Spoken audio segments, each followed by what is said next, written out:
So, All right, so yeah, just welcome everybody to our Medical Education Society event. And today we have Navin, who will be talking about being an academic clinical fellow associated with the university, but he is also currently working in the emergency department at LRI. And yeah, I'll let Navin give his introductions, and yeah, it's lovely to have you. Oh, thank you very much for having me. So I'm Navin. I'm a registrar in emergency medicine. I'm also an academic clinical fellow, which I'll talk to you about what that actually is in a bit. I really appreciate being asked to come and talk. It's really kind of you guys. And honestly, I wasn't expecting to be given such a long period of time to talk as well. I know that you guys asked me to come and do like a 15-minute little slot. And I semi-jokingly said, "Oh, normally I've got more time to speak," and then suddenly I was given an hour, and I was like, "Oh, okay." So what hopefully I'm going to do today is talk to you a bit about my route into academic medical education, and also the different ways to come into it, because I think it's hard enough to learn the career pathways for clinical training, and then to find out there are pathways for academic training, both in research and education and leadership. And what makes it even tougher is it's not as clear cut as clinical training is. So if you think clinical training is already quite muddled, wait till you hear about medical education training, because I'm still trying to get my head around it as well. So for those of you who don't know me, I do work at the med school, and I'm a Leicester graduate as well, and a Newcastle graduate. I graduated from Leicester in 2016. So first, I just kind of wanted to open it up a little bit, seeing as there's not that too many of us here. It's quite good that we can just kind of chat a little bit. So why don't you just turn your microphones on, and you don't necessarily have to be part of certain things that you think are to do with medical education, but things you might have heard about or things that you're involved with.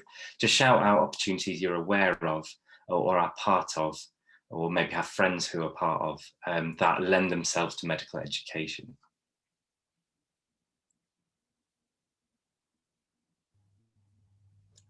Is this like as a medical student or as a doctor, or? Yeah, just in your current situation at the moment, or things you might have heard about as that you can do as a medical student. Like peer-to-peer teaching? Yeah. I was going to say GEM. Say that again? I was going to say GEM. Yeah, already one of my favourite people for saying that. MedReach as well, since some of the stuff we've got involved in. Yeah, so there's definitely societies out there, and then we've already said peer-led teaching as well, which is really good. Firstly, that we've got a MedEd society. I can't believe no one's thought of it sooner. I can't believe I didn't think of it when I was a med student. So well done to you guys for starting one up. There's also university projects. So someone mentioned GEM as well. That's just one project that's going on at the university. It is one of the bigger ones, but there's also things like Medicine Calling and all the things like summer schools that MedReach do. But you would have heard a lot of other things going on.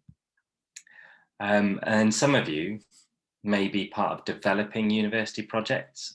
So I'll talk about how I became part of developing one when I was a student. Are any of you guys part of developing projects with some of the researchers and educators in the med school? No. Ish, but not really. So, do you want to talk about it? Sujatha, you can do it with me.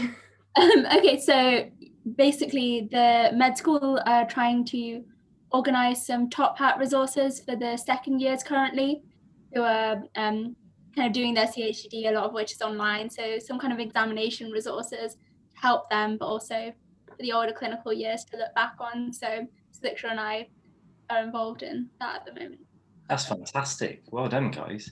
Yeah, so those are the sorts of things that you might see. And also, I don't know if medic families are still going, but they were when I was a med student, and that's an opportunity for more peer-led teaching, but in small group situations as well.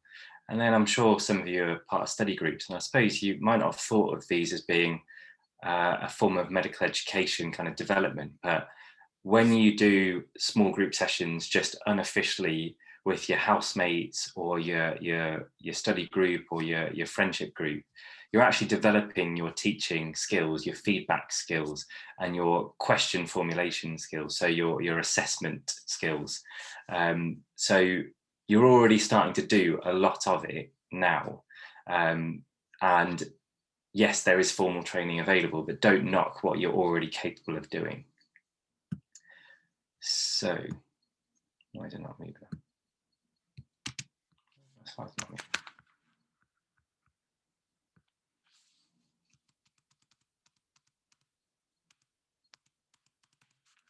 Okay, I don't know why that slide's not moving, so I'll just go to the next one. Okay, so a bit about me.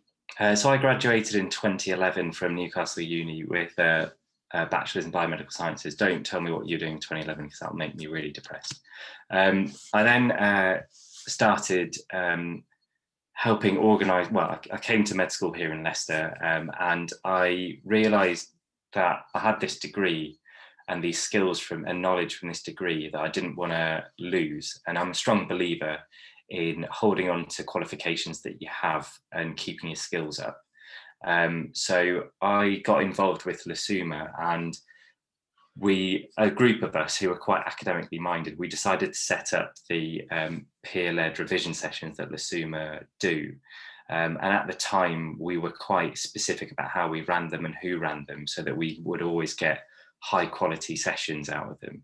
And I was involved with kind of quality controlling the sessions and picking the people who delivered them. And I also delivered some as well.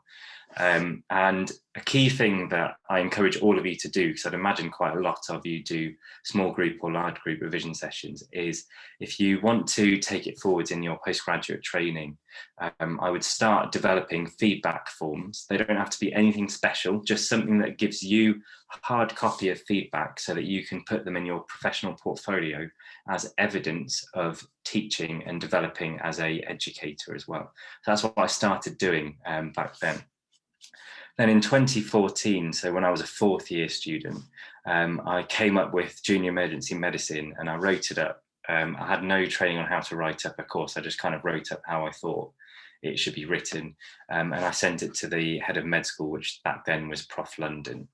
And he was very keen to get it going. And after hitting a bit of a hurdle, I realized that we could do this in collaboration with DMU, and so it became a big thing across two universities. And then in fifth year, I implemented GEM, and again, I wanted to make sure there was evidence of the course itself, something that we could put back into the course as quality improvement, something we could present at conferences, and later down the line, hopefully get publications out of it, because no one was really doing anything like this. So we created an evaluation form which the participants get involved with.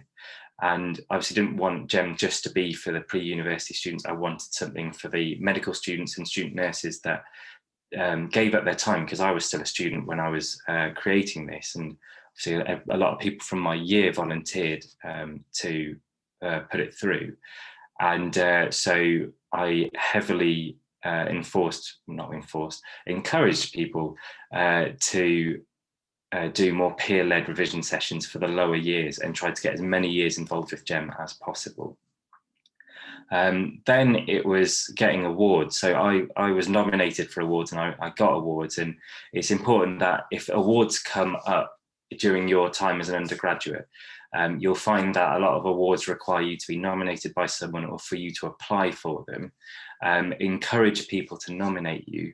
I know it's kind of begging people to give you things, but honestly, it gives you that competitive edge. And there will be some that you can apply for, where you will have to write really cringy things down on an application form that just talk about yourself a lot.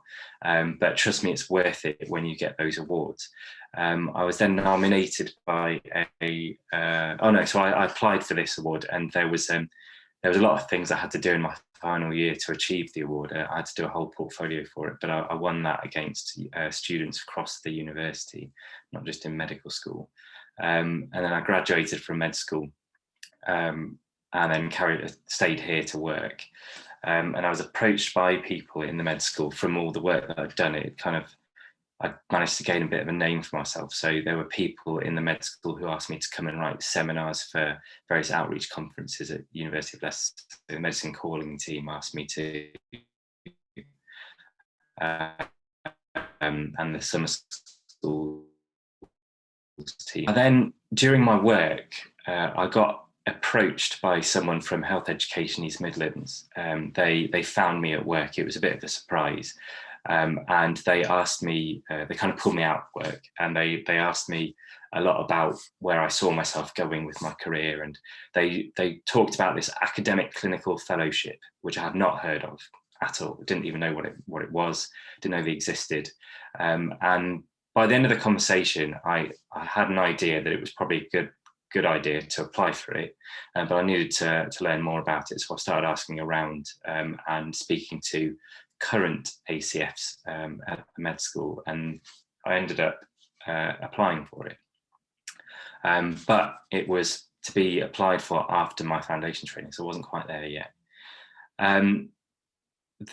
What is now called the CHDD module was called something different back then, and they allowed more junior doctors to be tutors in special circumstances. And so on submission of my CV to the med school, they allowed me to be a tutor for a group of phase 1 students, the majority of whom are now F1 doctors, but some, due to intercalation, are actually in the final year now.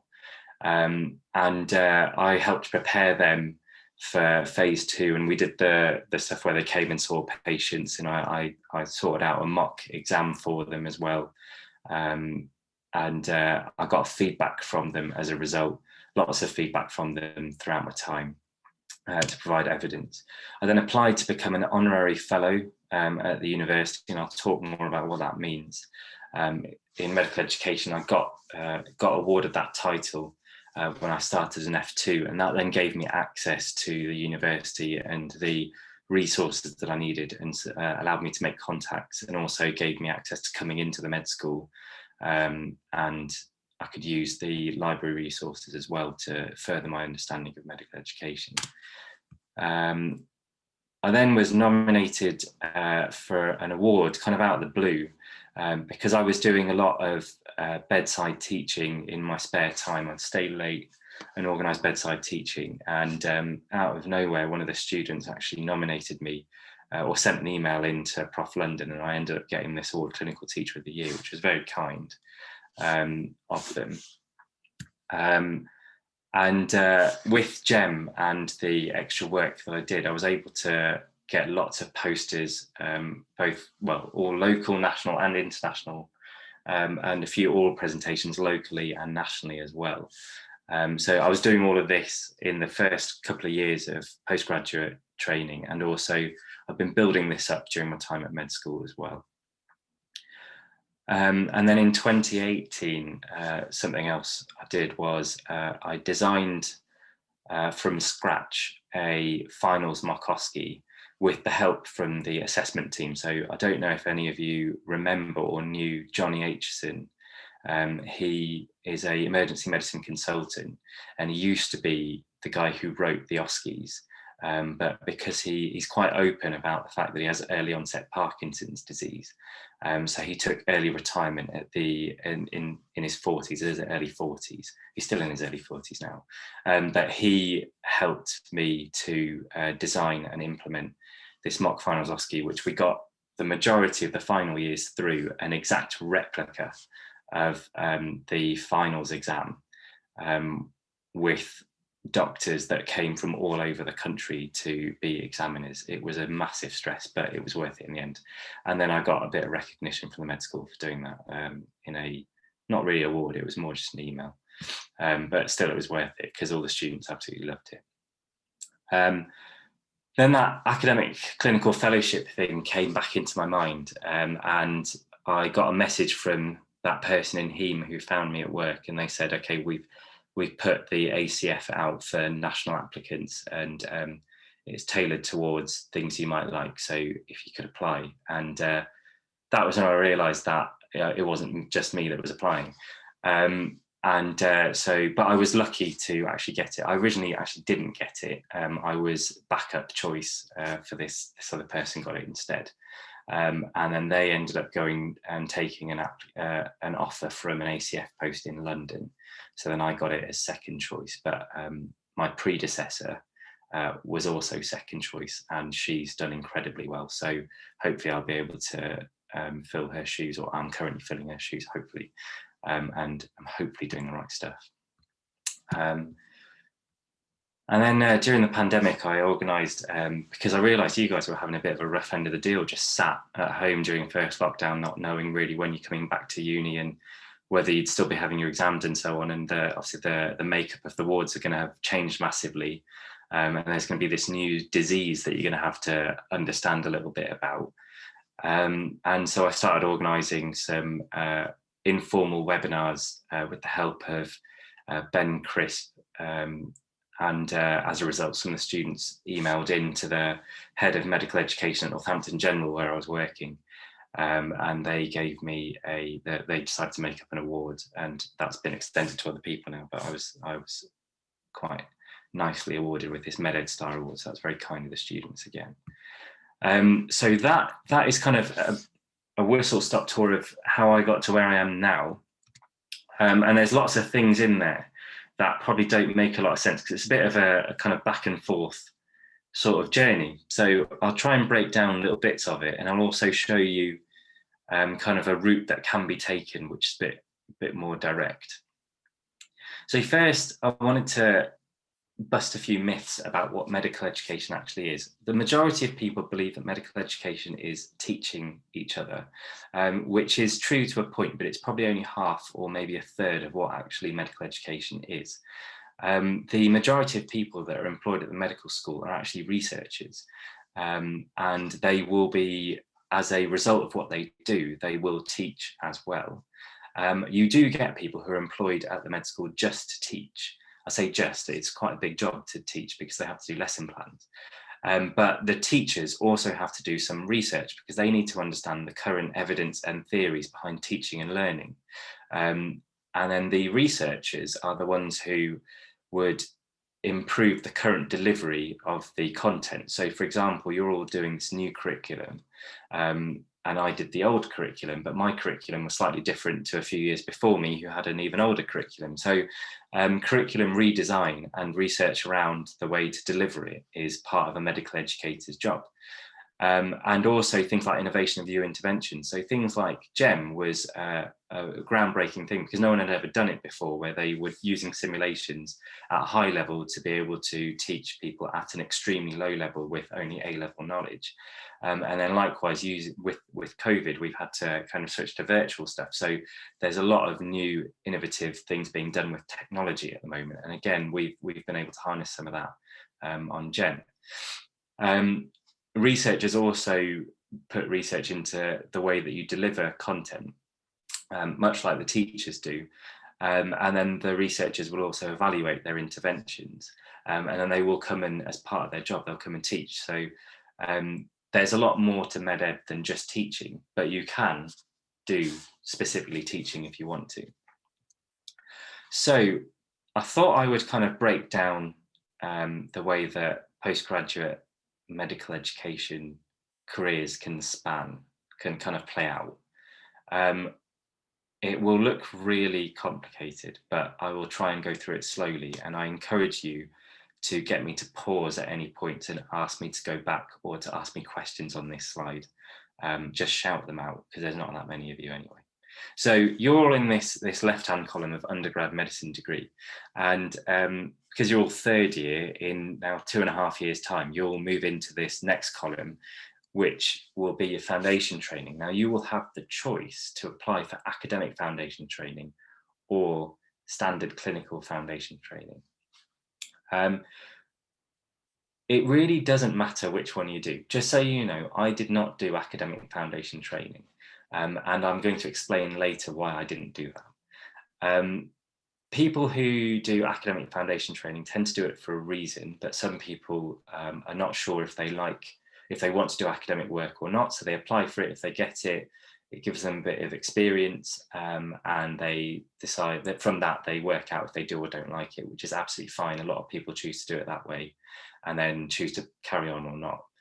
There are different types of academic foundation programs, and the most common one is the research one, which is readily available here in the East Midlands. They used to have a medical education one. When I was a first year, the then CTFs, they were called Clin Dems, or clinical demonstrators, and they were actually academic foundation trainees. And theirs was in education, and what they would do for a year was they would work in ED 50% of their time, and they would work in the med school 50% of their time. But this was scrapped because they were getting pushed quite hard. Some of them were coming straight from night shifts into the med school and doing 24 hours on the clock and things like that. So they then restructured it so that you did 6 months in ED full time, and then 6 months in the med school. And there would be two lots of them, so they would swap over halfway through. And then they decided to move to this CTF post, which was a full-time thing. But there are still academic foundation training and education academia around the country. And I mean, from what I hear about when I would be sat in my office about, especially Dr. Fiona Mile coming in to speak to Johnny, she kept saying how she wanted AFPs in education. So unless there are some already, or there's going to be some this coming year, I'd imagine it will be quite soon that we'll start seeing education trainees at academic foundation training level back in the Leicester area. But yeah, so those are your two choices coming out of med school. Regardless of what you do, you get the next step of training, and there are lots of options here. You can either take a break after F2 and you can become a CTF, which are the guys who come and teach you in the med school. You can be a CTF whenever the hell you want. It's a really good time to do it after foundation training, because it gives you a bit of a career break. It allows you to earn a bit of money on the weekends if you want to come and locum, and it gives you time to revise for exams if you want to. But you may notice that there are some people who do it consecutive years in a row. There are some people who are a bit older who do it at points between the registrar training or before the registrar training. Some do it as an out of programme training experience as well, where they come out of their higher specialty training just for a year, do the CTF post, then go back into specialty training. And the point is that it's always there whenever you want it. Then you get these, which are the ACF posts. So there is the National Institute for Health and Research post, which is a nationally funded one. And then there's the local ones, which are usually funded by universities. I am an NIHR ACF. They are the more widely recognised ones. Having said that, though, when you apply for those ones, if you're an applicant they quite like, they will try and pull funding together if you don't get the post for a locally funded post, which if that guy didn't go to London, they'd emailed me and said that they were going to try and give me a locally funded one. So that's quite nice. But you don't quite have the same access and funding as an NIHR one, and you don't quite have the same recognition either. Plus, each year they could literally cut your funding and then release you from academic training, whereas the NIHR ones are secure for the full 3 years. Other options are you could take a year out and become an education fellow employed by a specific hospital. And hospitals do advertise these. There were lots in Northampton. There were not that many education ones, but they had specific parts of education like simulation fellows. And you may have come across Adam Bonfield, who is Hannah Bonfield's husband. He is a simulation fellow at Leicester Royal Infirmary. And he actually has chosen to take that simulation fellowship post after completion of his ACF. So again, you might start to realise that a lot of these things don't necessarily have to be taken at these specific times. Or if you don't fancy a formal career in academia, whether it be educational research, you can just go into clinical core training and do bits on the side. which is actually what I did for the first year after foundation training. I didn't apply for the ACF straight away because it wasn't available. I was told to wait, and I was just told to apply for training post here in the East Midlands. And then during my first year of core training, my ACCS training as an emergency medic, the post became available, so I just applied for it. And it just meant I had to notify my Royal College that I was applying for it, and it just meant that my training number got changed, which is completely negligible to anything that I do, really. After completion of this stage of training, if you choose to do it at this point, you can get funds together or get grants and funding together to become a clinical lecturer, or you can be, sometimes the med school will just offer you the job, and these jobs, they are specific, well, mostly full-time lecturing posts in the med school, and you may become like a head of the CTFs, or you may be involved with training CTFs, or you might be head of a module, or you might be a tutor, personal tutor, or you might be part of pastoral support. But your main job will be to deliver education to the undergraduates, and anything you do on the side of that is absolutely fine as well. So you can do research as well, but you'll have to apply for funding, but you won't be clinical, so you won't actually work in the hospital unless you can negotiate it with the trust. During ACF posts especially, you're expected to try and gain funding and gain projects for an academic clinical lecturer. So again, there are NIHR funded ones, and then there's locally funded ones. And the same things apply as the ACFs. You know, it's a bit more nationally recognised if you're a nationally funded one. You have a bit more access, you've got more funding, and you're less likely to have your funding cut very suddenly. And a lot of people take the ACL route during their registrar level training, or it naturally kind of follows on from an ACF post. Other things you can do is you can get an organisation to fund you, like a charity. So there are quite a few ACLs who are funded by the British Heart Foundation and various other charities. And their purpose is, the reason why they get funded by these is to do specific research for the gain of that charity. Or you can just scrap all that and just do full-time clinical training, and on the side you can do a bit of academic work and keep your toes dipped in the water a little bit. The next stage would be to become a university employed academic consultant. So an example of that, let me think of who would be a good example. I can't think, oh yeah, I can't think of one. So I think what's her name? Rachel Westcott was a good example, but she's left. But the difference between the trust employed and the university employed is literally where you get your salary from. So the university employed ones will be mainly, their salary will come from the university, their funding will be brought into the university, their research will be done at the university, their teaching will be done at the university, and they will still do clinical shifts at the hospital, but they will be a gift to the hospital. So there'll be an extra person on the rota.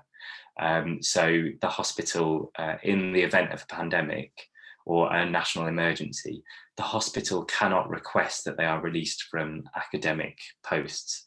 The university has to grant release first.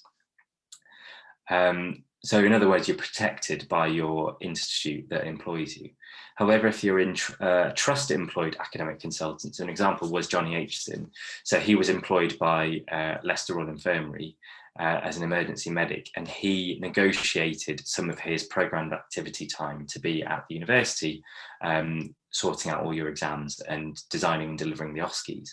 However, in the event of a national emergency, the hospital, or even in winter pressures, the hospital are allowed to say to the university, we are calling him back from all his academic time, and he will now be full-time clinical to get us through this tough winter. And they're allowed to do that, and the university can't resist that. So because they're funding that the salary comes from the hospital rather than the university, and all funding will come into the hospital and then will be given to the university. But it's just a political sort of thing. But that's the difference really between the university funded and the trust employed ones. The honorary thing that you can do is, if you don't want to do specific academic training, and because a lot of these points that I've put up on the screen, some of them do extend your clinical training. So for example, the ACL post, you're actually 20% clinical, 80% academic. So that extends your clinical training quite significantly, which will prolong the time it takes to become a consultant, which, I mean, it may feel like a bad idea in your position at the moment, because certainly when I was a med student, I just wanted to get through really quickly and earning the big bucks and stop doing exams, etc., and having a bit more control in my life. But when you actually get into training, you realize how much fun training is and how it's not actually that fun to be a consultant because of all the politics and the management stuff. So in extending your training suddenly sounds like a really good idea. So that's why a lot of people actually choose to do the formal route. But if you don't want to do that, you can apply to your local university. So in this case, it would be the University of Leicester. And there are honorary contracts which don't pay, but they give you the perks that a university staff member would get. So you can apply at different levels. So you can be an honorary fellow, you can be an honorary lecturer, an honorary associate professor, or an honorary professor. And it says on the application form like how you achieve each level. But the majority of people upon graduation are pretty much eligible for honorary fellowship, if not after F1 level. And by the time you finish an ACF, if you don't want to carry on in academic training, you're pretty much eligible to be an honorary lecturer because of what you've achieved in the ACF. So those are still there, and it's just an extra contract you sign. There's, you get the staff ID, you get the logins, you get the resources available, you get the library accounts, you can access all the journals, and you can use the global mailing system as a result. And so it gives you access in that sense, but you don't quite have the funding in the same way. So a lot of the funding comes out of your own pocket, or you can apply for funding and use the fact that you're an honorary, you've got this honorary title to throw a bit of weight into your grant application. But you don't have specific time allocated in your rota, so you're still working a full-time job. So it's very much a free time sort of thing. So before I move on, does anyone want me to repeat anything from this slide?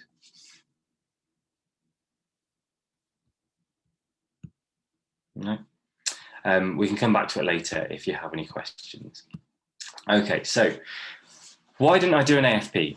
That's a really good question, and I have a lot of reasons why. And one of them was I just wanted more clinical time. So if you do a foundation training post, you have 6 4-month rotations. So that covers both 2 years. If you do AFP, you don't have 6 posts. You at the most have 5, and some have even less than that. So some of them do the 3 rotations in F1 and then only 2 rotations in F2, one of which is academic. So in other words, they just have 1 clinical post in F2, which would only give you 4 different rotations, which is even less than 5, obviously. So I really wanted more clinical training. I wanted that experience because I absolutely loved doing the clinical work. And I felt that you could quite easily achieve the academic stuff in your spare time. So I did choose to do my academic work in my free time. Now I've been a student for 8 years. So my mindset was very much stuck in student life. And so I was still doing things like getting the kind of Tesco value food. So I saved a lot of money. My time was, I was so used to revising for things, and I had no exams to revise for anymore. So I just started doing a load of educational stuff instead, filling my time with that. And I wasn't used to having free time. Which I'm sure a lot of you feel like at the moment. So for me, it didn't really change a lot of things. I've always been quite a focused person. And when I set my mind to something, I will get it done quite quickly, because I will just remain really focused on it, kind of lock in on it, get it done, get it refined, get it submitted. And it meant that I was very efficient at what I did. So it still allowed me to have free time to relax and everything, but I was able to achieve the equivalent of what an AFP would have done. I know that sounds quite arrogant, but looking back on it, it's genuinely what I was able to do. And I still believe that everyone can achieve that. I don't think I'm anything special at all. I'm easily distracted, but when I get focused, I work really hard. And the fact that all of you are able to get as far as you have done, and the fact that you've got an offer for med school means the med school believe you can become a doctor. So you should believe it too. And completing a medical degree is a tough ask. Considering that I did a degree before, it's a completely different world being a medical student to being a bachelor's of science student in biomedical science. A completely different world. It's a lot harder in medicine than it is in biomed, and so you're able to do quite a lot. And when you actually graduate, you become a 9-to-5 person, like or have whatever hours you're working. But once you finish work, you don't have to come home and study anymore. I know that sounds really alien at the moment, because you're probably so used to having to come home and write notes and look in the Oxford Clinical Handbook and all that. But you don't actually have to do that anymore when you graduate. You can learn what you want. You don't have exams until you want to sit them.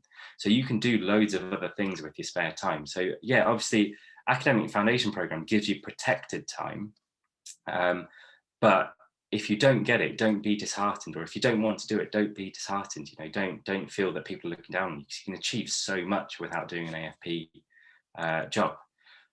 Also, the AFP in education wasn't available in Leicester, and I wanted to stay in Leicester because it's a kind of a human factors sort of thing. Like, if you're gonna start a stressful job, you might as well do it in somewhere that you know the system already, because it's only 2 years, you can always leave afterwards. So that was kind of my line of thinking. So that's why I didn't do the AFP. And I don't regret not doing the AFP at all. So what is an IHR academic clinical fellow? Let me just make sure I'm at the right time. So it is an extremely competitive application process. I want to sugarcoat it, but I've got to be honest with you, it is extremely difficult to get a job in it.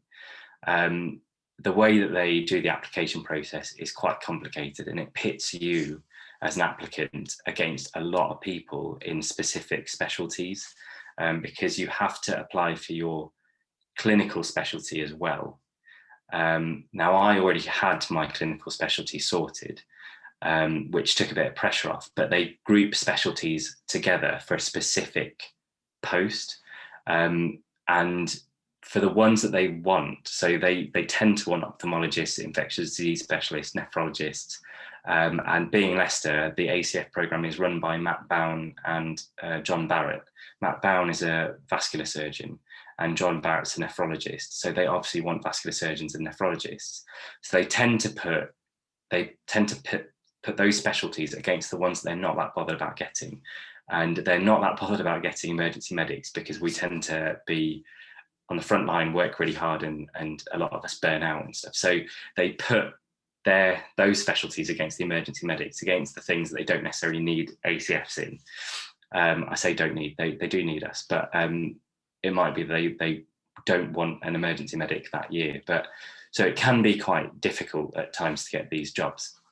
And it is a national application, so it's available to everyone across the country, and you don't necessarily have to come in to it after foundation training. You can come into it at any level, as long as you are still in training. So you could be in the last 3 years of being a registrar, and you could apply for it. So you do have some really accomplished people that you're going up against.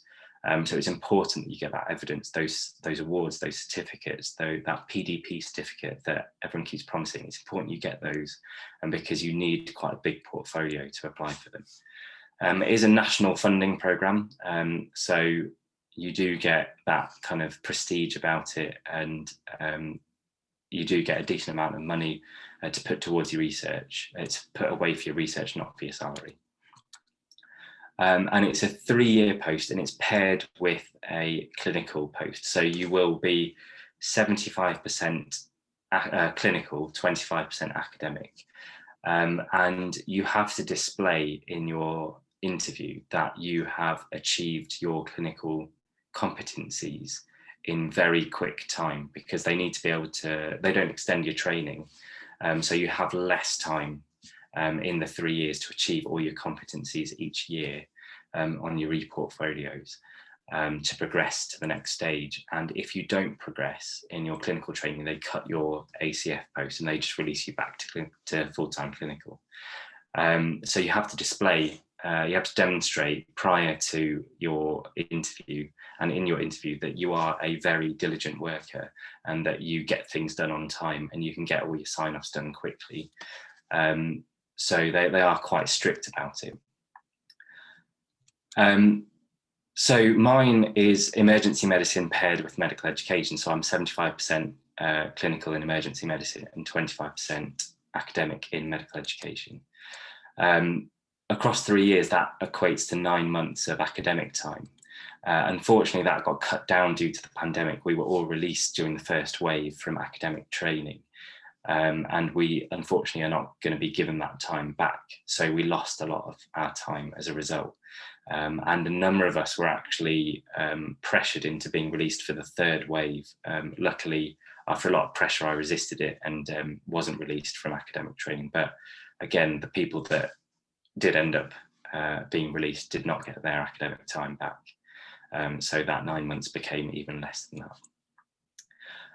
You're required to do a master's as part of the academic clinical fellowship.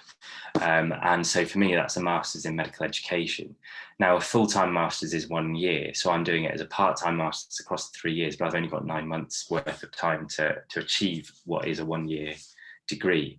And on top of that, obviously, you've got your rotas to deal with, and you've got your on-call shifts, and you've got your nights, and you've got winter pressures, and you've got your clinical exams to deal with as well. And then you've got your extra academic work that you do at your institute. So for me, at the medical school. So it ends up being quite a full amount of time. Those 9 months suddenly become extremely short.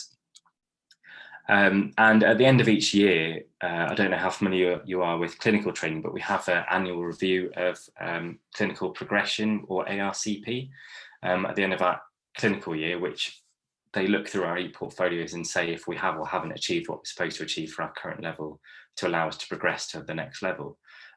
So on top of that, we have an academic review panel, which is a interview and presentation where they look at what we've done across the year, and they talk to us about what we're planning on doing in the next year, and they talk about our research, and they critique us quite a lot as well. But it's quite an informal. Well, I had mine quite recently, and it was quite informal.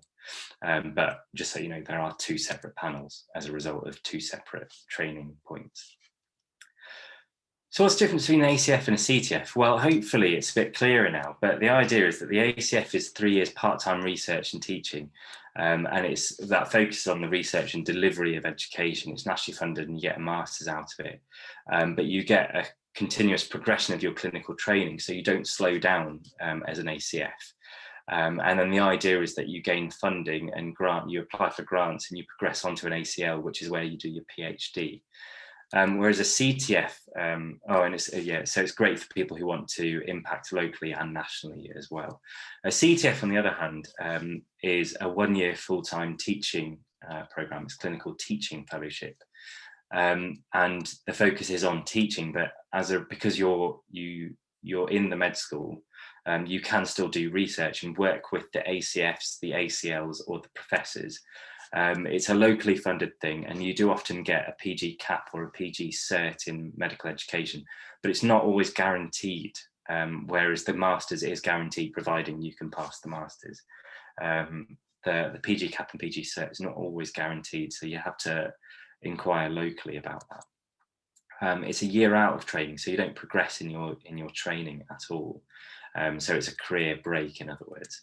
But it can sometimes lead to full-time jobs at the medical school. So I think Hannah Bonfield is a great example, because she was a CTF and then she chose to take a full-time post at the med school as a result, and quite a few people are wanting to do that and choose to step away from clinical work, and instead they just locum for a bit of extra cash and to keep their skills up. So it is great for people who want to specifically teach, but it also gives you the opportunity to do a bit of research and development as well. So what are the requirements for an ACF? Well, you have to pass your clinical ARCP each year. So this is what I have to achieve each year. And if I don't pass my ARCP from a clinical point of view, then the heads of the ACF will say, we're really sorry, but we're going to stop your ACF and we're going to release you from your ACF. If you want to recommence it, you'll have to reapply for it. So even if now I've almost completed my second year of the ACF, even if it comes to the end of the second year, they can cut me from the ACF programme. But it's very rare for people to do that. And they usually get a rough idea of people who are going in that direction early on. You are expected to complete a master's. Now, that is part of the job description, but actually I found out that it's very few people who actually do complete the master's. I think because of how much time it takes. Having said that, I'm currently on track to complete it. And like I say, if you just remain focused and balance your time, it's actually definitely doable. But I think a lot of people just lose track of time. You're expected to lead a research project, which I currently do. It's not GEM, believe it or not, but GEM is one that I do lead, but that's a separate thing. So I'm doing a different research project, and you can see all the research I'm doing on the Anastomose forum on my profile. I've listed it all there in case any of you guys want to become part of it. But that's the minimum requirements of an ACF, is just to continue with your clinical training, complete the masters, and lead a research project. So it doesn't sound like a lot. It can become a lot, but it's actually very achievable. What have I done with my ACF so far? Well, I've continued to develop GEM. I mean, I started it as a med student, but I've continued to develop it and refine it. And then I created GEM Online, which was, I kind of was forced to create that because of the pandemic. But that was a very, very innovative thing, because we were using, for those of you who are part of it, we were using videos of real simulations with clinicians at their current levels, and doing detailed debriefs for pre-university students to highlight the non-technical skills, so the communication, teamwork, the leadership, that sort of decision-making process, that sort of thing, not the actual clinical knowledge.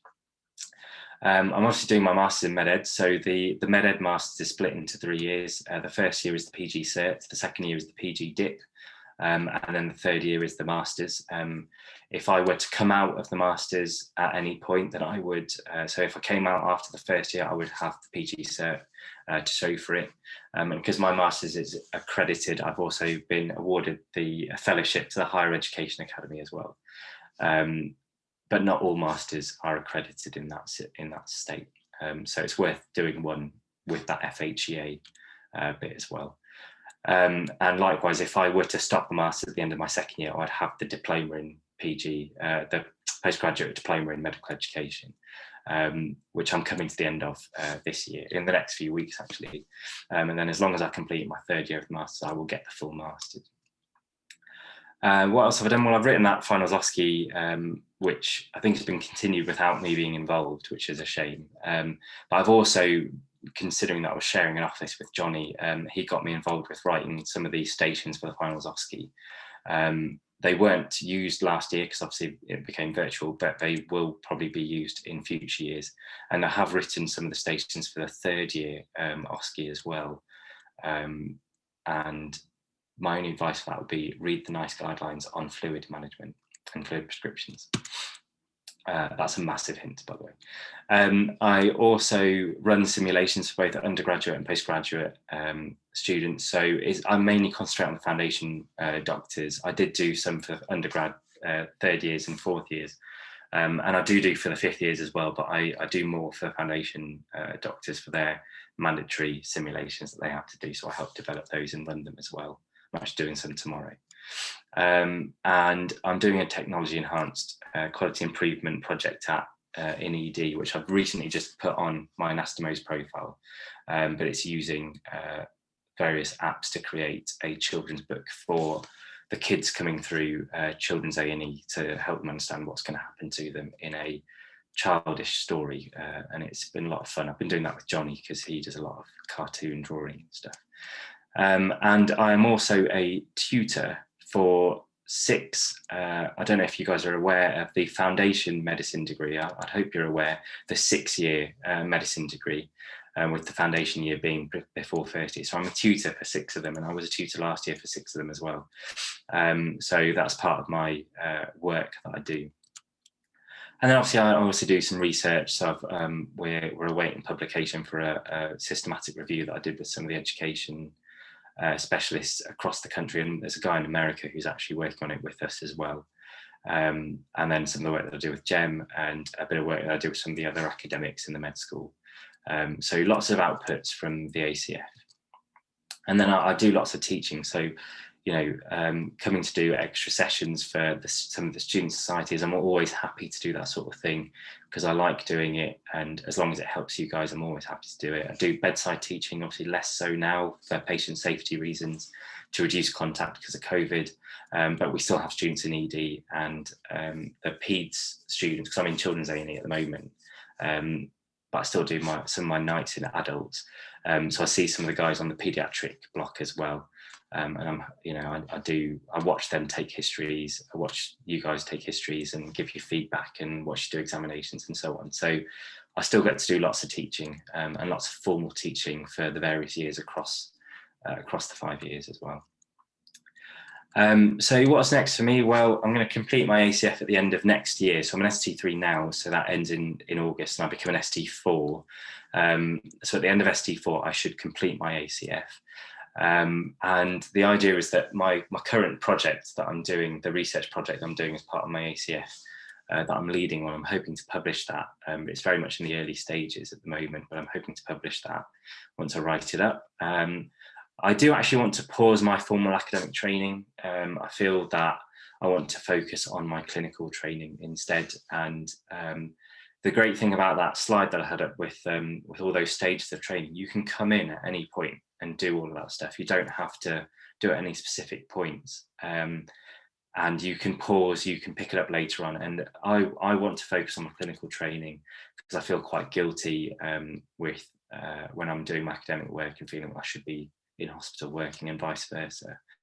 And I'm one of those kind of high functioning, anxious people where I feel I could always be doing more.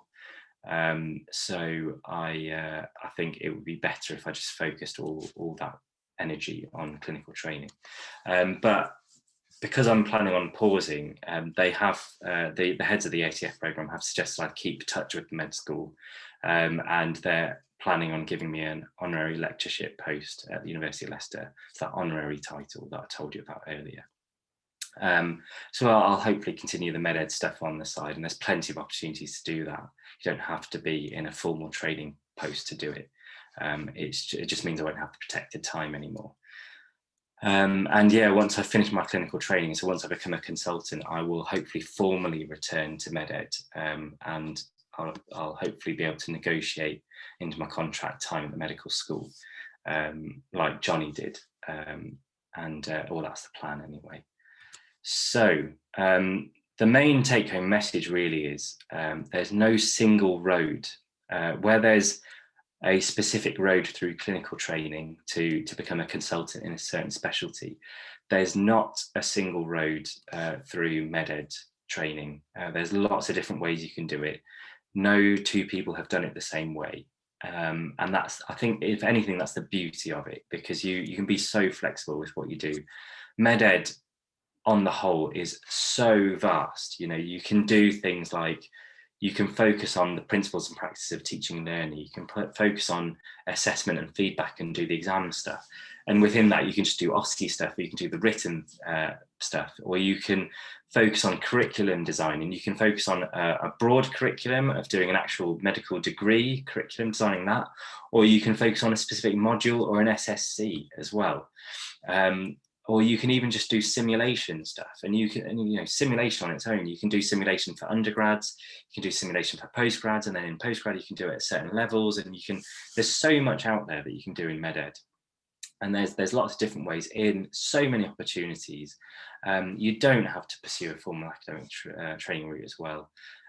Just network as much as possible, and the opportunities will find you. They will present themselves to you as long as you keep networking. So knowing people in your year, keeping touch with people like myself and other academics in the med school will benefit you loads. I saw that you had people like Kish and Steve Jacques, you know, keep in touch with them, because they will be doing stuff that they will want help with.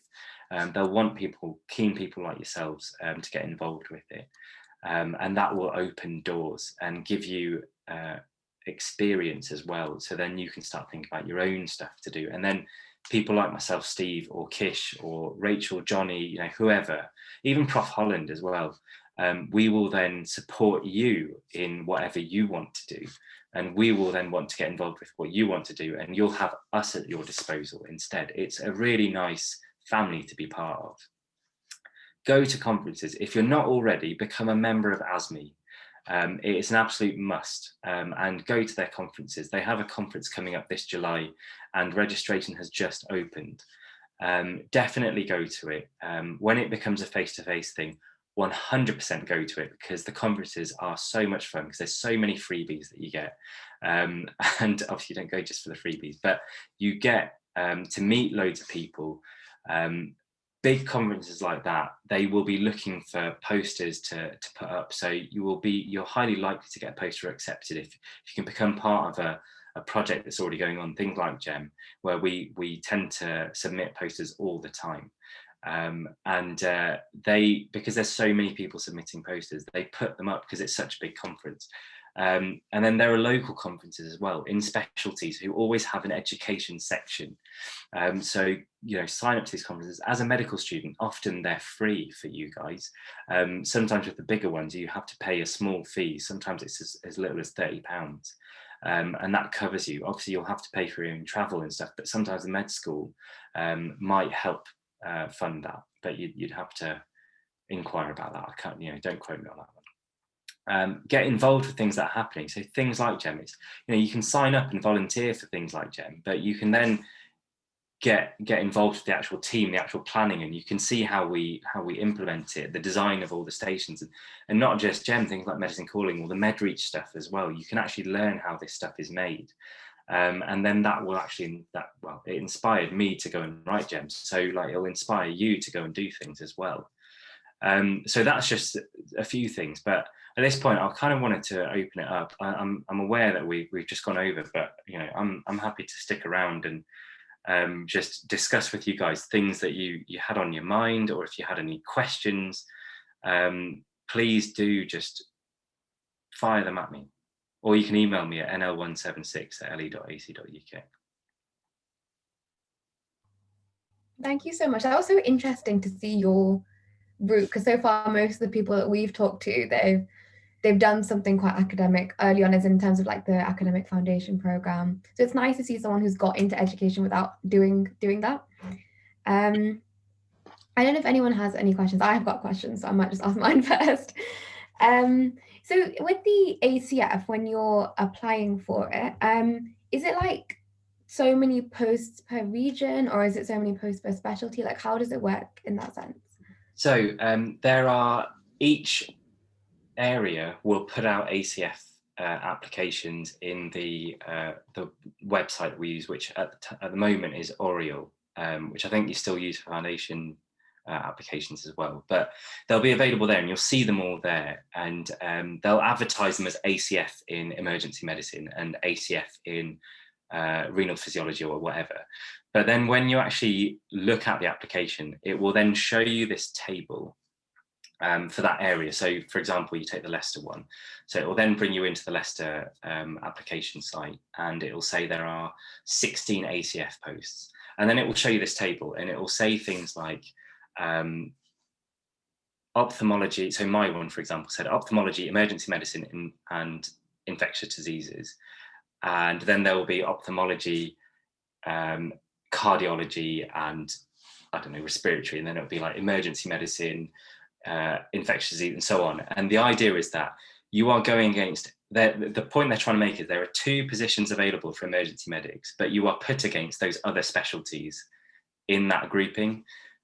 So in one group, I was against an ophthalmology applicant and a infectious disease applicant. And in one group, I was against like a cardiologist and nephrologist and stuff.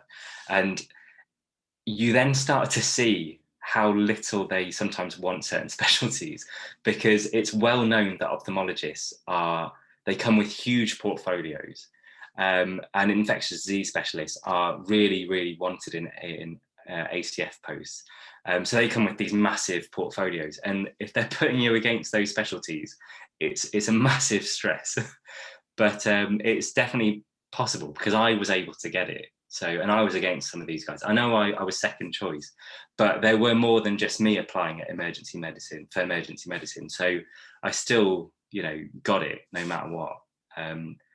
So it was a little complicated, but there are other posts around the country that will rank theirs slightly differently against different specialists.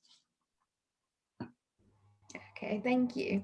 So there is a question in the chat from Harry. So he asks, are post-grad training affected positively or negatively by intercalated degrees? Harry, when you say post-grad training, do you mean academic post-grad training, or do you mean clinical training? Is it the academic, so like the ACF post? So it's always looked upon quite nicely if you have some sort of other degree other than medicine. So whether it's that you're a postgrad coming into medicine, or you intercalated into masters or a BSc, because from it you tend to have gained research experience, or experience in a certain field that you can then talk about, because the interview for ACF training is heavily around academic. There's a lot of academic questions, and they will ask you to read articles in front of them, and then they will ask you questions on that. And if you already have a bit of an understanding of how to read medical journals from an intercalated degree, that will help. And also you do get a few extra points on your application to get that interview, from the fact that you have a previous degree. So it helps in a positive way. But again, you get loads of people who don't have degrees who still get ACF posts. So it's definitely not a necessity, but it's definitely, if you have it, it's positive. That was an amazing talk, Navin. Thank you so much for that. I just had a question. So we've spoken about how hospital doctors can go into academic training, but what about doctors who are going to primary care? Are they able to go via similar routes into medical education, or is it different for them? Do you know about it? It's exactly the same. So just remember that all GPs start off as foundation trainees, and they start in hospital, and their GP training is 3 years, and a lot of it is still in hospitals. So when you apply for ACF, for example, it would be an ACF in general practice. So it would just be exactly the same process, and you're treated exactly the same. The difference is that your clinical time will be according to your program, which would be general practice. So there's no difference whatsoever. Great, thank you. There is actually quite a lot of ACFs in GP, by the way. Because they tend to have quite a lot of access to patients, especially for research. And there seems to be a lot in my cohort who are GPs. I had another question. So in your talk, you mentioned that you have to pass your was it ARCP, I think. Yeah. You mentioned. So like, what is that? Yeah, so that is something that they don't tell you, that they probably should tell you in med school. ARCP is a requirement for every doctor. No matter what training program you're in, you have to pass your ARCP. So the whole lifelong learning thing, I know that we choose when we do our exams, and they're specific to our chosen specialty. Each year, to progress to the next level, you have to maintain an e-portfolio. And in that e-portfolio, you have to achieve certain competencies. So those can be as simple as certain core procedures like taking blood, cannulation, NG tubes, catheters, whatever, especially in foundation training. And in higher specialty training, they could be as complicated as chest drains and, you know, thoracotomies, which, you know, whatever, but I won't go into what that is, but they can also be where you're observed taking a history or observed doing a full assessment of a patient, or they could be case-based discussions where you have seen a patient and clerked them in, and then the notes have been scanned and you organise with one of the consultants to meet them and go through the case and also a bit about the case. So you would have been required to have read around the topic. And all of those make up your e-portfolio, and there's a specific number of things you have to do. And when it comes to ARCP, it's on a specific day. You don't attend your ARCP, but a panel will look through your e-portfolio, see that you've achieved what you need to achieve, see what else you've achieved, and they will decide if you then get a certain outcome, and that outcome would be specific to progressing further, or if you haven't achieved things, they would say you've got a specific outcome that requires you a bit more time, but you can resubmit for the second ARCP, which is a month later if you need it, or that you would have your training terminated because you've not achieved anything and there's been a lot of professionalism concerns around you, which is extremely rare, by the way. That like hardly ever happens. The majority of people will receive outcome 1, which is progression to the next level, but it requires you to, throughout your year, be quite on top of your own training. That's what ARCP is. Harry, you've got your hand raised. Yeah, it's using all of the features. I just wanted to ask, how did you maintain a kind of work-life balance throughout? So from medical school to where you are now, obviously you've come a long way, but I know from the people I've spoken to, you've always been a proactive person. You mentioned earlier about your kind of high-functioning anxiety to always want to do more. Like, I've tried to do as much as I can, especially in phase 1 to where I am now, to the point where I'm kind of co-president, president of several societies, and I do the MedEd coordination and all that kind of stuff. And I'm finding it now where my luxury is sleep whilst that. So how do you get to where you are, maintaining that level of wanting to always be involved in everything and always having enthusiasm? Because nothing's a chore. It's just all of a sudden you have to choose what's going to give. So I just wondered, like from your experience, what? So judging by the reactions for everyone else nodding their heads, I think you're not the only one that feels this and is in this position, Harry. And I think the fact that you guys are all at this talk, it suggests that you're all interested in doing this sort of thing.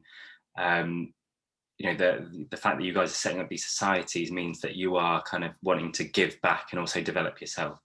The honest answer is I'm really bad at balancing my work life.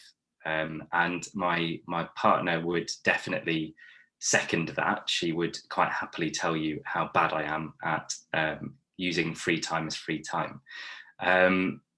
But I've got, in a way, thanks to the pandemic, I've got a bit better because work has become so tiring and so intense. It has almost forced me to take time for myself. Now, when I was a med student, I was full of energy and I felt like I could do it all. And I did do a lot. I've got to admit, looking back on it, I did do a lot. And I think all of you guys probably do the same as what I did then as well, in how much you're doing. But as life goes on, you start to, I'm not old, but I'm 32 and it's like, I'm not 22 anymore. So like, you know, going for a run hurts my body. So I get tired from a long shift, whereas when I was an F1, I wasn't tired or as tired, so I could do more with my time. So now I'm almost forced to take time to myself, and it does mean that I say no to a lot more things. I think when you're deciding what you want to take on for yourself, think, why are you doing it? Are you doing it for your own personal gain to bolster your CV? Are you doing it because you enjoy it? Or are you doing it because you feel you have to? Now, if you're doing it because you enjoy it, it won't be that difficult to do because you'll be enthusiastic about doing it and you'll enjoy doing it and you'll gain a lot from it. You should always try and do stuff you enjoy because you'll gain more from it. If you're doing it for your CV, think, why are you doing it for your CV? Are you doing it because you need it for a job application or because it's a great opportunity? In which case, try and find a way to enjoy it. If you're doing it just because a mate of yours has done something similar and you feel threatened by them, then maybe have a think about why you're actually doing it, because you probably won't enjoy it. You probably will burn out as a result of it. and it will be detrimental to everything else that you're doing as well. Also, just remember that when you're doing a lot of stuff, especially if you're a president or a co-president of society, you have an entire committee that you can just delegate work to, and you can be the captain that steers the ship. So on GEM, for example, I mean, Harry's part of GEM. I don't know if Harry's realised this, but I delegate most of the work to other people, and I just make sure that GEM carries on in the right direction. And yes, I attend a lot of meetings and stuff, and I do a bit of work behind the scenes, but I probably make it look like I do more than I actually do. Yes, when I set it up, I was doing a lot of it, but now, you know, I've increased the size of the team so I can give work to other people.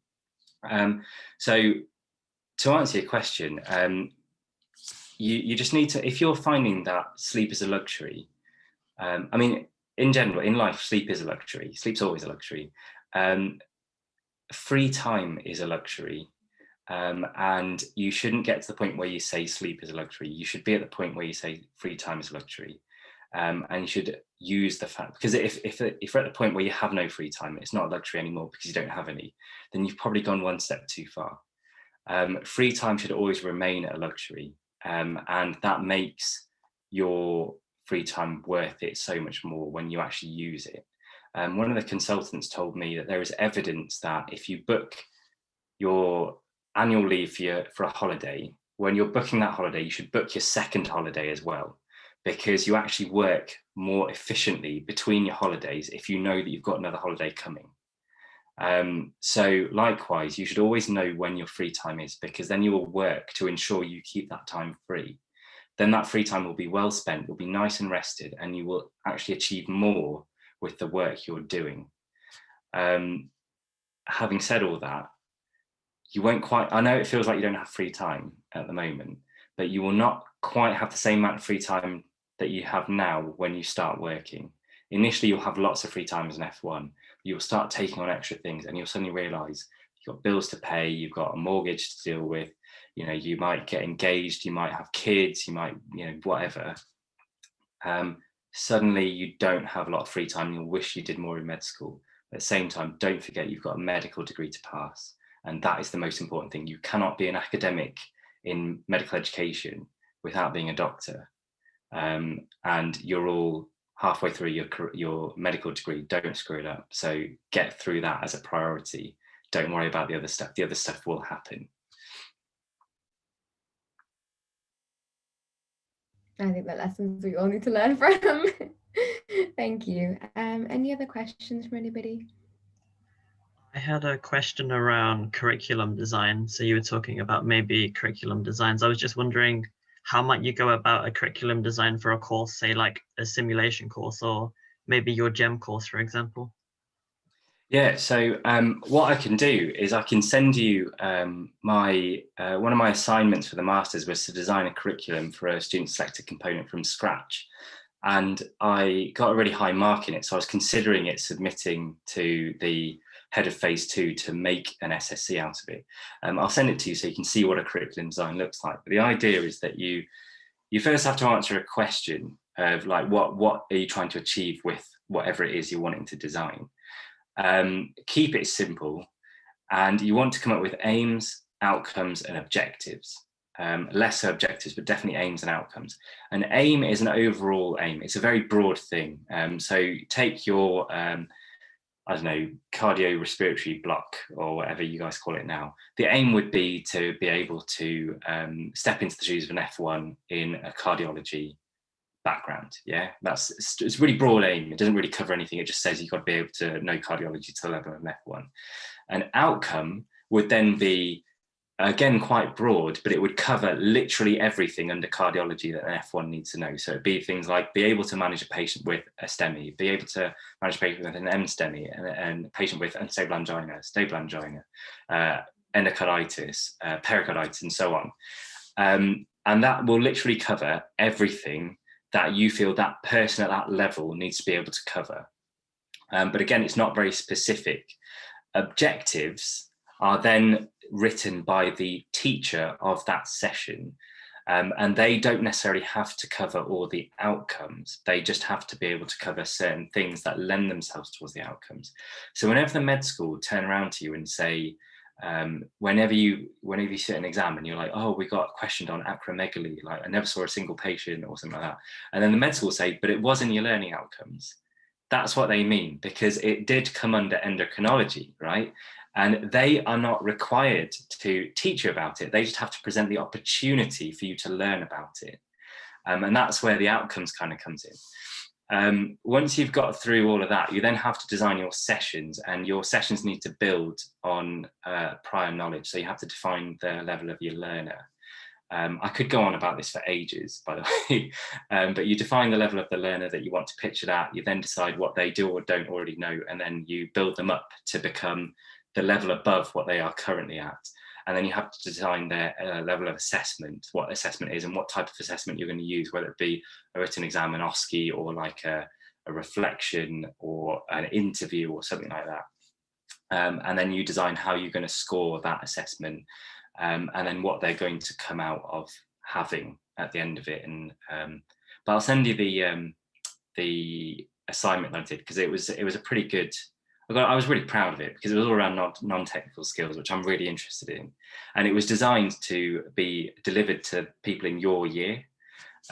So I'd be intrigued to know what you guys thought of it, and if you guys were interested in it, because then maybe all of us could perhaps take it to the head of phase 2 and put it through as an SSC that we could all try and run, because you'd then be the year above. So you guys could help deliver it if you wanted. But I'll send it to you.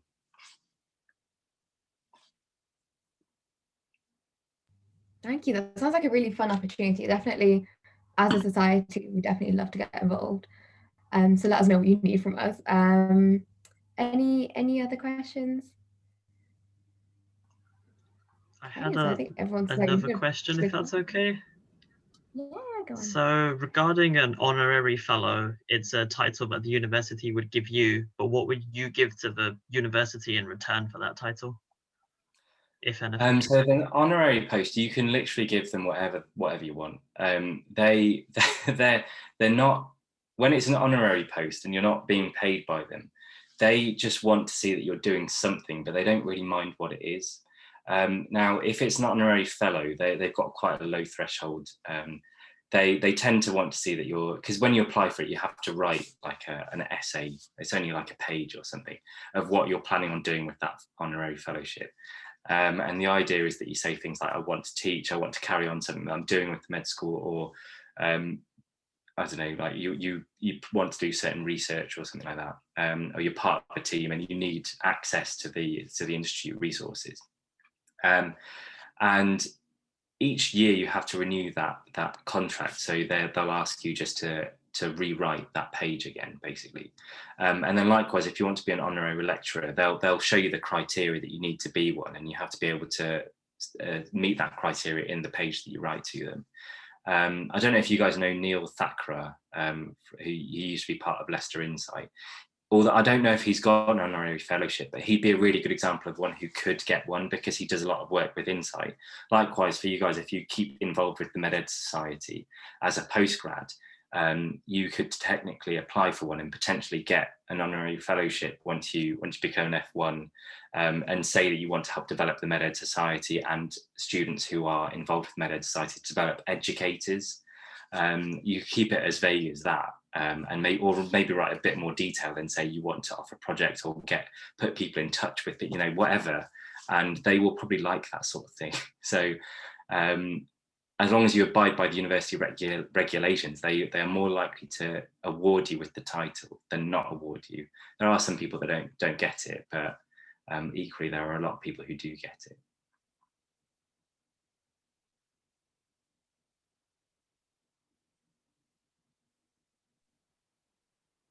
Hi. Sorry, I just had something else. Firstly, thank you so much. It's been a really useful evening. Thank you for giving up your time to share your knowledge and experience with us. I had kind of more of a for us right now type question.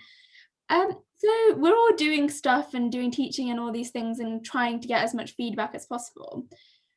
When you're talking about portfolios and evidence and things, how does that practically work in terms of we're kind of getting, I don't know, Google Forms with students' thoughts and things like that. How do you practically then present your feedback as evidence?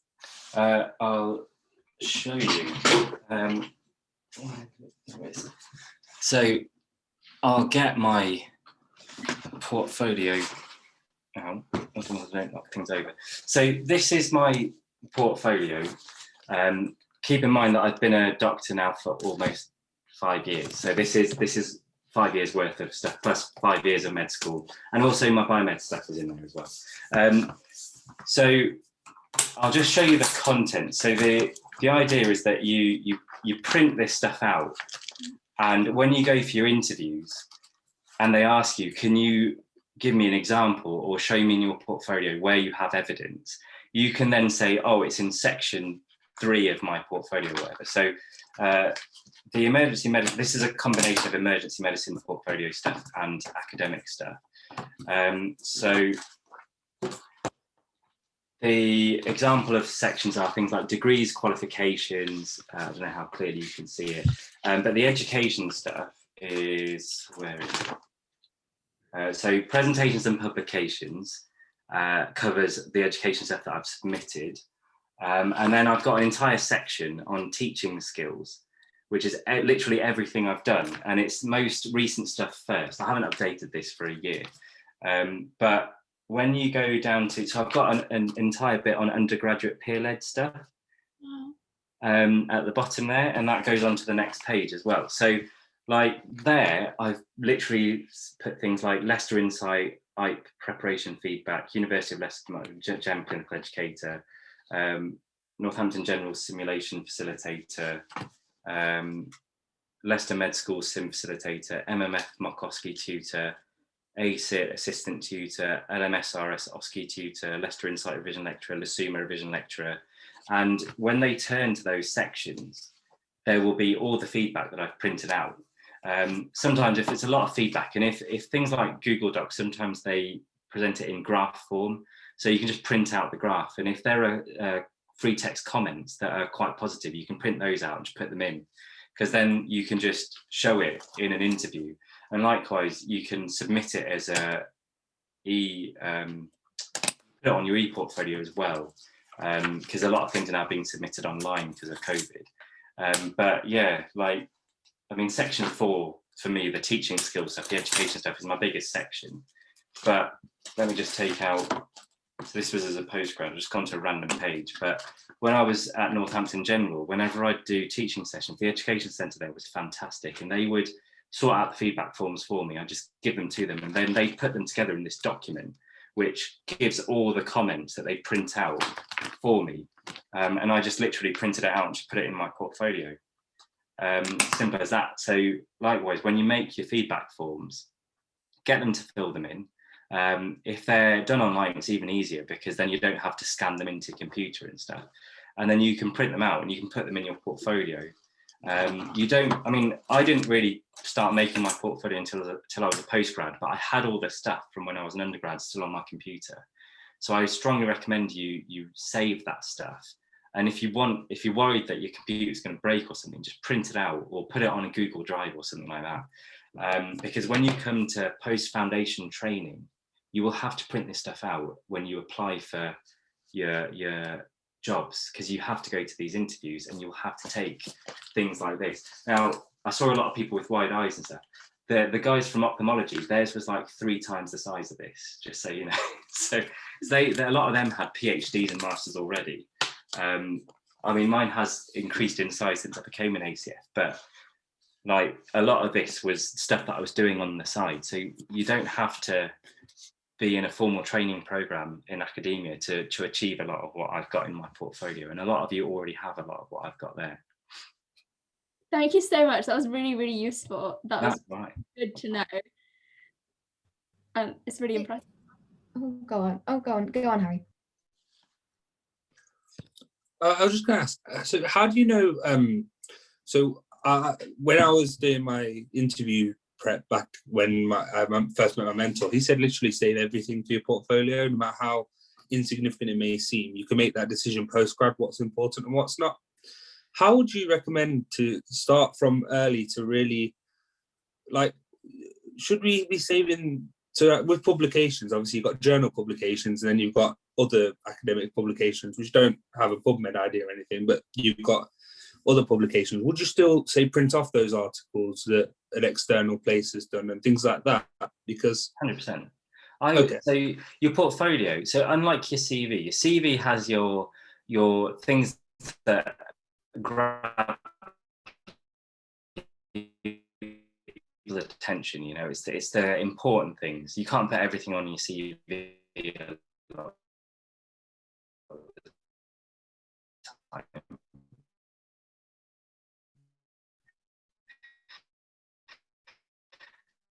So in your CV, you will delete stuff as you progress up your career and you put more important things in there. Your portfolio should literally have everything in it. At my emergency medicine interview for clinical training, I talked about being vice president of LASUMA, and I talked about doing all these peer-led revision sessions and setting it up when I was a med student. And then I said, and then I followed up doing more stuff throughout the years and so on.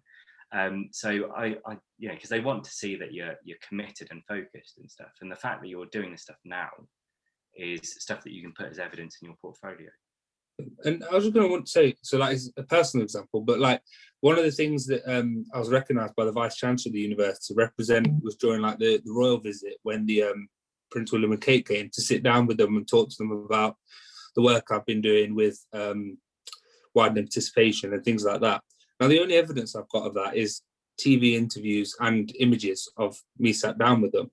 Is that something you like? Is so to make it more general, things that you've been selected for that are generic like that, where it's only photographs or only, you know, a journal entry or something, can you still put those in your portfolio? Or is that something you can talk about? And yes, you can. I'll show you one where I've done that, because I was interviewed by Sky News for the 70th anniversary of the NHS. I was an F2 at the time, and I'll see if I don't know where it is. I haven't found it. Oh, here it is. I just literally took a screenshot of the web page that it was on, and I put it in, and that's in my portfolio. All right, okay. I've taken screenshots of emails and stuff as well, where like Prof Holland's emailed me, because I've emailed him and said like, I'm coming up to job applications. Do you mind just emailing me back about GEM or something, the impact that GEM's had, or if he just randomly sends me an email saying, oh, we've had some positive feedback from a student, he'll put the feedback in the email and he'll say, you know, thanks so much, and I'll just print out the email and I'll put it in my portfolio. Right, okay, yeah, that's really helpful, because there have been, especially that one with Professor Holland, there has been a few times he sent feedback, and I've always wondered, like, this is really cool for me, but is it just cool for me because it's Professor Holland, or is it cool for my, you know, potential employer? So I've got a list of flagged things that I think are important, but yeah. So, I mean, as part of GEM, because I know we give the certificates to people and stuff, and I like that the certificates are bespoke to the role you keep in GEM, but for people who go on and leave GEM or continue with GEM and do extra work and stuff, and then when they come to applications, they often email, and if they can't find their certificate or something, I'll send them a new one if I've still got it, or if it's been too long and I've thrown it away, I can't. But I sometimes say to them, I'm happy to write a letter for you. And certainly the ones who have been a bit more committed, I will write quite a detailed letter, and I will put all the buzzwords in, then I'll sign it and I'll put it on letter-headed paper. And that way they can put it in their portfolio, because I know how important that stuff is. And everything I'm writing on it is the truth. It's just, I'm not able to be there in your interview with you where I can say, oh yeah, this person's amazing. So I just write it in a letter and I say, print this out, put it in your portfolio. And then when they ask you in your interview, get it out and show it to them. So that's the sort of thing, like, you know, you're getting emails from Prof Holland. If you get an email from your tutor that says something good about you, if it's something useful and constructive, put it in your portfolio. If it's not useful later down the line, just take it out of your portfolio, you know, at least you've got it there now. We need a separate talk on building a successful portfolio. I was literally thinking the same thing. Like, I'm just, after I saw the big file, I was like, how am I going to make that? You'd be surprised how much you already have.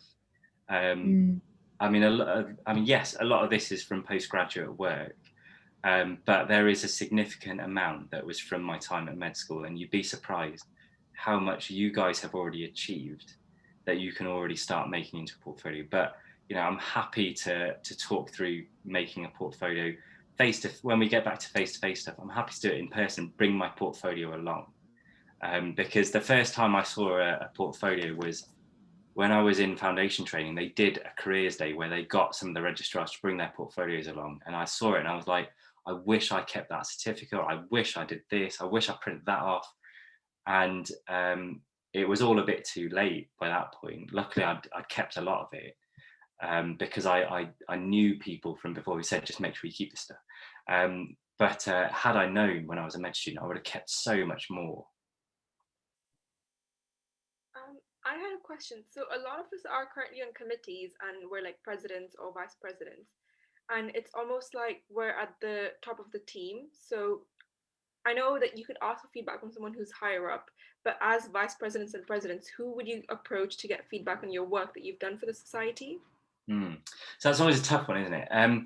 So I'm quite a strong, well, I always had this idea when I was a med student that every society should have a group of postgraduate trainees or consultants that are in that field, that are kind of like not an official overseer, but are attached to that society, so that they can write references for the presidents and so on. I'm aware that a lot of societies fall under another society. So I don't know if MedEd Society comes under LASUMA or if it's a standalone society. Now, I appreciate that LASUMA, having been on LASUMA for 4 years, sometimes the committee can be quite variable in their abilities. And I get the impression they're a bit more professional now than perhaps they used to be in the past, but that's not always the case. Yeah, so a bit of unsure about that. Because the other option is to go to, well, it used to be that the vice president of LASUMA would oversee all the sub-societies. And when I was vice president, I was very involved with sub-societies. But again, you're basically asking a student to write you a reference, which is, doesn't always carry as much weight.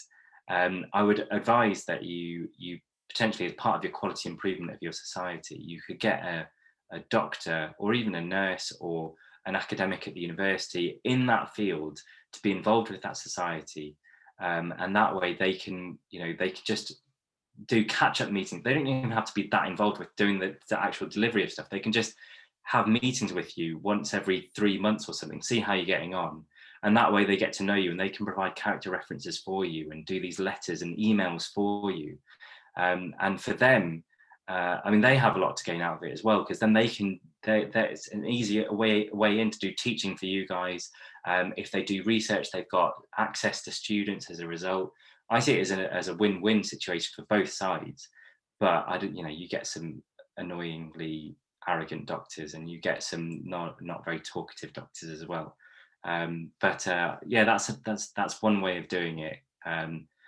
Otherwise, the certificate is probably all you're going to get, unfortunately. I mean, for me as vice president of LASUMA, I didn't get any letters or anything like that. I just got the certificate, and it just meant I had to elaborate a lot when it came to job interviews. And I mean, they just had to take my word for it, really. But I don't know if they did or didn't. But because I did stuff on the side, I had evidence as a result. But yeah, for character reference, I mean, I knew Prof London really well. And Prof Holland quite well, so they were able to produce letters for me. But if everyone did that with them, they would have no time for their own work. So I do advise maybe thinking about developing a society to get a postgrad involved who can then provide those character references. That's some really good feedback. Thank you for that. Harry, you've got your hand up again. Yeah, no, I'm being troublemaker, but I was just going to suggest, like, for the societies and getting recognition for the individual things, what I did as part of, like, because LUMRS LUMRS is quite a big society, so it's quite difficult to get recognition for the things you're doing because it's such a large society. But just like putting your name on the like title slides to events and things like that. I don't know if Navin agrees, like that kind of I found was quite helpful, because at least there's some evidence that with the logo of the society and the Lasuma logo, and then your name was the kind of primary contributor, at least it gives you something more than the terrible PDP type certificate that I've got, like a few of them. They're all exactly the same thing, just with a different copy and pasted society name. So I just thought I'd add that because what I was talking about a moment ago. Yeah, I definitely agree. And I mean, with the old Lasuma website, I mean, it's a very old-fashioned website. I think it's been taken down now, but whenever you'd organize an event and put it on the Lasuma calendar, it would automatically generate a certificate for you with your name on it for that event. So that was really, and not many people knew about that. So the people that did, obviously they'd organize the events, they'd run the events, and then they'd have a certificate with their name on it, with the Lasuma logo on it, the name of their society on it, and they'd get something out of it. And it was at least something, wasn't it? I don't think the new website did that. The guy who wrote the old website he was a grad who had done web development before, so he'd been able to create quite a rope. I mean, it looked very old-fashioned, but it did some really good stuff. It's a shame that that's not still a thing. As a side point, I can tell you they moved over to a new website because nobody knew how to do any of the coding stuff. So previous webmasters removed it and used a website editor, as a side note. Previous webmaster being Jake. The webmaster that signed it up, I think he's still a doctor in the area. I'm not sure. His name was Andy Hansen. I know he's a medic, but I don't know. Yeah, he's GP partner in Counterstop. Is he? Okay, there you go. Yeah, you should talk to him. He's a nice bloke. I mean, when I was a med student, I turned up for my first ever placement, and he was on the ward as the F1, and I was just stood there looking like a lemon. He said, "Do you want to come follow me?" And I was like, "Yeah." And I was like, "You're the guy who did the website, aren't you?" And but yeah, he's a really nice bloke. So really nice. He was offering a lot of support to me because I work at his practice, and he had me in regularly. Yeah. He's really nice. So if you want me to put you in contact. That could be helpful. Yeah, I would try work with Lasuma on rather than doing PDPs, maybe making letters as well then. But yeah, I mean, with an easy way, I know I just kind of came up with it, but an easy way would be getting some sort of postgrad involved so that they can just work with you as president.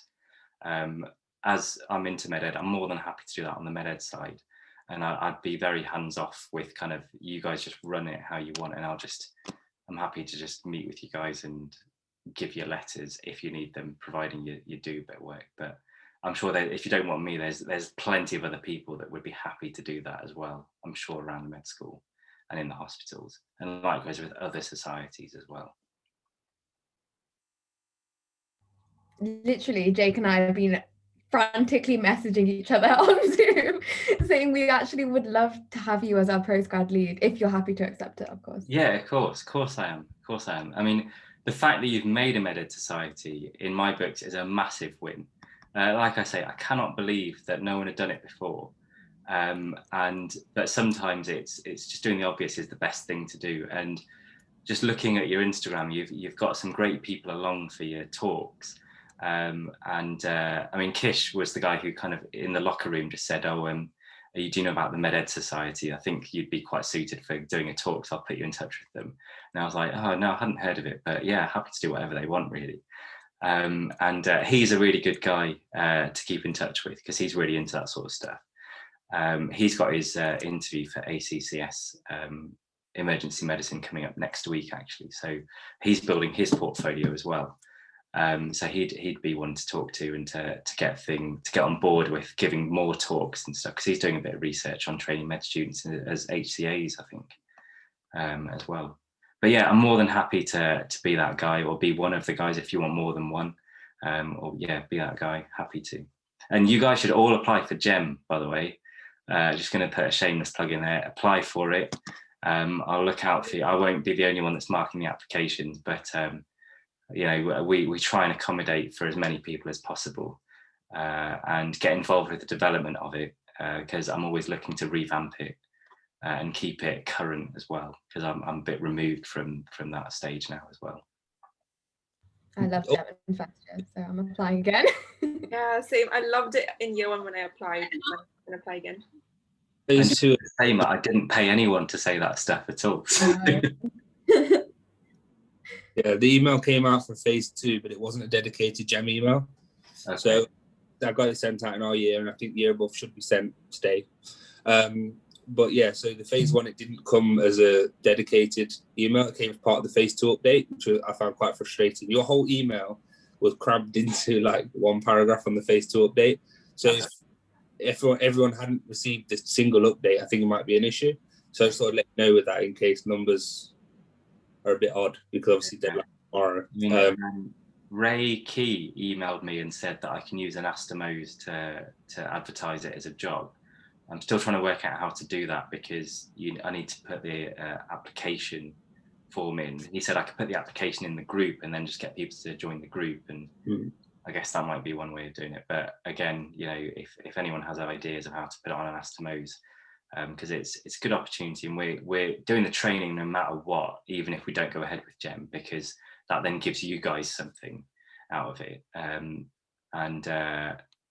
But yeah, I really enjoy developing it and implementing it, and we've got a big team this year of doctors and nurses, so that we can have a bit more of an intimate kind of training program. Yeah, again, I'm going to put in a shameless plug. Tomorrow I'm giving a lecture on ATE and SBAR, but honestly, like GEM, because I did it in first year, I just know ATE like it just comes naturally. I remember we were doing our ILS in Burton. There's always a thought, should we just stop doing GEM? Because it costs to run the face-to-face one. It doesn't cost to run the online one. And so the online one's fun and everything, but you get a lot out of the face-to-face one. So if not just GEM, but if you find that there are a lot of academic projects that are running that you find help you a lot, either develop your interests or help you with your undergraduate training, you should always feed back to the med school about it, because it helps us as the project leads, and it helps the actual program itself. One that I always regret never feeding back about when I was a med student was one that Ron Sue used to run at the start of phase 2 when we came back from summer holidays in 4th year. We do this, what we called Ron Sue Week, and it was all about public health, but he basically split us into groups, and we deal with an outbreak of some sort of disease.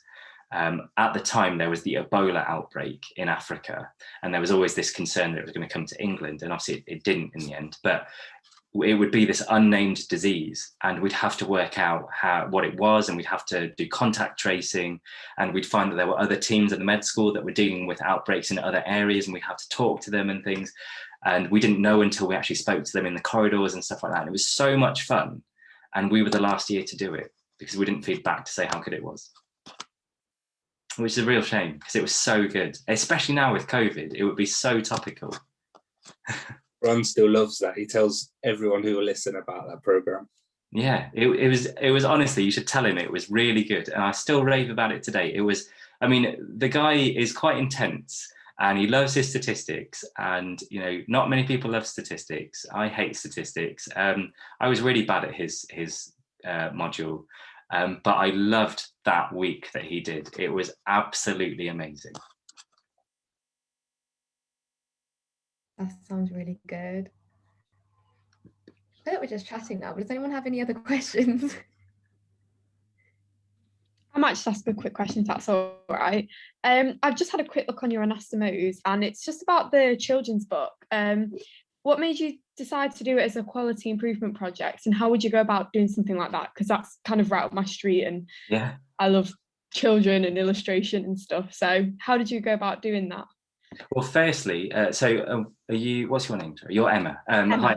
Hi. So firstly, Emma, this is the first of many books, so you can get involved with the other books that we do. So I got, it was part of my master's. There's a module that you do in the 2nd year called Technology Enhanced Education. It's one of the optional modules, and I chose to do that one. And Johnny Aitchison came and gave a talk, and obviously, he's a friend of mine, but what he's done since being diagnosed with Parkinson's. He's been very outspoken about it all, and he started doing these cartoons, and they're up in the med school with those symptoms of Parkinson's. I don't know if you've seen them in the atrium. And he has taken that around the world and presented at conferences, and he's been paid to do things for Parkinson's UK and art exhibitions and so on. And so he did talk on Animate to Educate. And I realised that, because I'm now working in children's A&E, a lot of the kids are really scared when they come in, because it's not a normal environment for them. They've got a load of strangers who are now dressed in masks and fancy aprons and space outfits with the PPE and stuff, and it's all really scary. And the fact they've also got a broken bone and they're in a lot of pain makes things a lot worse. So I thought, why not make a children's book that's a cartoon book on their journey through ED, and we can do lots of different routes. So they can come into minors and go home, they can come into minors, go to surgery, they can come into minors, have the fracture pulled back into place and then go home. They can come into majors and go home, and so on. There's so many opportunities. So I thought I'd take the one where they come into minors, get put to sleep, have the fracture pulled back to length, and then go home after a cast is put on. And it's called Mission to Mars because they're meant to be an astronaut, and their mission is that they're going to Mars to have this fixed. And they go to sleep, so that's hypersleep. And then when they wake up, they've got a cast on and their bump is all better. And then they go home. And we took a load of photos and we put them through an app that cartoonizes them. And then Johnny took all the photos, and he's basically on each one in stages, the child looks more and more like an astronaut. So the first one, they've just got a helmet on, and the second one, they've got a glove on, and the third one, they've got a boot on as well. And they keep going until they've got the full astronaut outfit. And each specialist that comes into contact with them is part of the mission. So, for example, the doctor is the co-pilot, the nurse is the co-pilot, the consultant is the captain, and then the play specialist is ground control. And when they all the monitoring they put on is part of the monitoring for the flight. And then they have to put the oxygen mask on, which is their space mask. And then they go to sleep because they're going into hyperspace. And we're going to put stars on the ceiling in that bay so that when we turn the light off, they see just a glowing night sky. So it fits with the book. We're about to finish creating it, and then we're going to present it to the consultant of the department. And a lot of them are already quite eager. And it just so happens that my academic supervisor is the head of service, so he's already quite happy about it. And the idea is that we then go on to do more books. So that's how I got the idea. That's how I did it. And the app costs $5.99 a month. So it's really cheap, but there's probably a load of other apps that cartoonize photos. And Johnny is free. Like he's happy to do the sort of thing because he's always got a bit of time, and he's happy to help students. And for me, it's as a reg in the department, he's happy to help do this as a quality improvement project. And if it works, we can just spread it out to all departments across the country. And if you're wanting to get involved, there'll be other stories that we can tell for other routes through the children's A&E. And if you're into that sort of cartoony stuff, then that'll take a lot of stress off Johnny, who's obviously got to manage his own Parkinson's stuff and his disease and his own work as well, because he still works in A&E. So yeah, that's kind of a long-winded way of hopefully answering your question. Yeah, that's really interesting. Thank you.